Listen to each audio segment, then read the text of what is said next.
السلام عليكم ورحمة الله تعالى وبركاته. أصحابتا ku xiran kanaalka qarniga kadimiisi u dhawaada saaxiibayaal. Maanta waxaan ka hadli doonaa cashir ku saabsan malaariyada ama waxa loo yaqaano duumada.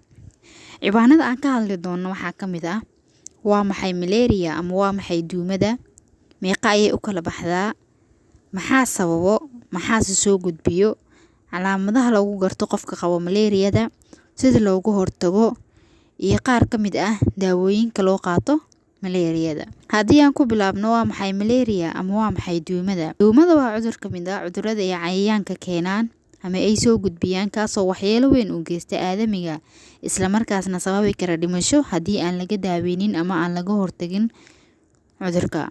Cudurka wuxuu qaybsantaa 4 nooc ama 4 qaybood. Qaybtiisa koowaad waxaa la Plasmodium falciparum oo loo soo gaabiyo BF, taasoo saameyn weyn ku geysata bulshadeena. Kaas ahaan waxay saameysaa jirkeena qaybta hiidka ama madaxa. Plasmodium ovale oo loo soo gaabiyo BO, taasoo saameysa beerka. Plasmodium vivacis oo loo soo gaabiyo BV, taasoo ku dhacda dhabarka.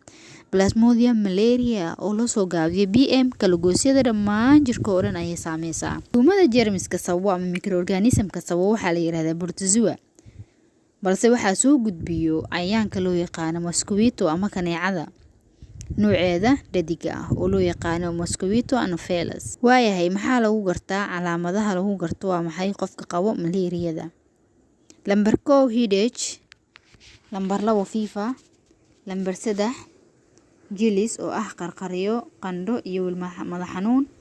Sidoo kale waxaa lagu gartaa laba iyo hunqaaco vomiting and nausea. Sidoo kale waxaa lagu gartaa heerkulka jirka oo isbedbedela. Sidoo kale waxaa lagu gartaa dhiig-yari toos ah oo ku timaada qofka qabo malaariyada, kaasoo keenaysa destruction-kii ama burburintii ay ku sameysay parasite-ka red blood cells-ka ama RBC-ga. Qofka markuu caafimaadka qabo malaria kaneecada markay qaniinto waxay ku sii deynaysaa saliva ama candhuuf kaasoo ku jiro parasite-kii ama microorganism-kii aan hore u soo sheegnay protozoa, and then wuxuu toos u tagayaa liver-ka ama beerka.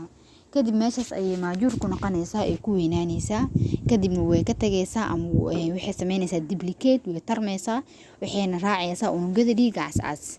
Kadib unugyada dhiigga cascas ama RBC-ga ayay waxay ku sameynaysaa destruction ama burburin, and then qofka waxaa ka soo muuqanayo calaamado badan ee ay ka mid yihiin dhiig-yari qofka inay ku dhacdo, sidoo kale qofka inay ku dhacdo calaamadahan aan soo sheegnay, qandhada, dhaxanta iyo wixii la mid ah. Waayahay, sideen uga hortagi karnaa malaariyada? Malaariyada si aan uga hortagno waa inaan ka hortagnaa qaniinyada ama biteska mosquito, kaneecada qaniinyadeeda. Si aan uga hortagno kaneecada qaniinyadeedana waan isticmaalnaa qodobadan soo socdo. Lambar 1 biyaha meelaha fariisanaya socodsii, maxaa yeelay waxay qayb weyn ka tahay korinshaha kaneecada. Lambar 2 isticmaal mara kaneeco ama waxa loo yaqaan sisiyeri. Lambar 3 guryaha lagu seexdo oo inaad ku buufiso spray-ga ama sunta disha cayayaanka. Maxaa daawo ah ama imisa nooc daawo ayaa jirto oo lagu daaweyn karo qofka qabo malaariyada? Daawooyinkan aan hadda ka hadlayno ma ahan si hadda aan u sheegayno ama u soo gudbinayno inuu qofka hal mar u wada qaato, balse micnahan u soo gudbinay waxay tahay in ay jiraan daawooyin noocan ah oo lagu daaweeyo malaariyada. Qodobkaas inaan isla fahnayaan rajeynayaa saaxiibayaal. Lambar 1 waxaa ka mid ah daawooyinka chloroquine phosphate oo la dhaho kaniini 250 mg tablet ah. Sidoo kale waxaa loo isticmaalaa paracetamol oo ah 500 mg tablet.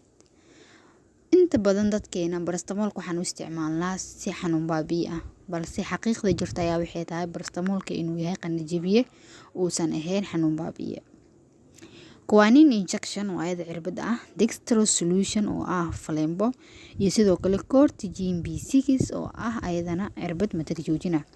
Intaas waa qayb ka mid ah daawooyinka oo loo qaadan karo malaariyada si loo daaweeyo. Waad ku mahadsantahay daawashada fiidiyowga. Fadlan haddii aad ka heshay like noo saar. Asalaamu calaykum waraxmatullaahi tacaala wabarakaatuh.